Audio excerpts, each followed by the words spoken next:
Notary affidavit లేదా ఏదైనా case విషయమై లాయర్ దగ్గరకు వెళ్లాలనుకుంటున్నారా? అయితే జాగ్రత్త. ఎందుకంటే మీరు ఎంపిక చేసుకున్న లాయర్ అసలు లాయర్ అయి ఉండకపోవచ్చు. ఏంటి షాక్ అయ్యారా? అయినప్పటికీ మేము చెబుతుంది నిజమే. ఎందుకంటే మన దేశంలో ఉన్న చాలా మంది లాయర్లలో దాదాపు సగం మంది వరకు నకిలీ లాయర్లేనట. ఇది మేము చెబుతుంది కాదు, సాక్షాత్తు బీసీఐ చెబుతుంది. బార్ కౌన్సిల్ ఆఫ్ ఇండియా చేసిన వెరిఫికేషన్ లో తేలిన నిజమిది. దేశ అత్యున్నత న్యాయస్థానం సుప్రీంకోర్టు గతంలో బార్ కౌన్సిల్ ఆఫ్ ఇండియాకు పలు ఆదేశాలు జారీ చేసింది. దాని సారాంశం ఏంటంటే దేశంలో చాలా మంది వ్యక్తులు డిగ్రీలు లేకున్నా లాయర్లుగా చలామణి అవుతున్నారట.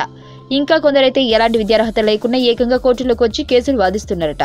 అందుకే అలాంటి వ్యక్తులను ఏరివేసేందుకు గాను వెరిఫికేషన్ ప్రక్రియ చేపట్టాలని సుప్రీంకోర్టు ఆదేశించింది. అందులో భాగంగానే బీసీఐ గతంలో లాయర్ల వెరిఫికేషన్ ప్రక్రియ చేపట్టింది.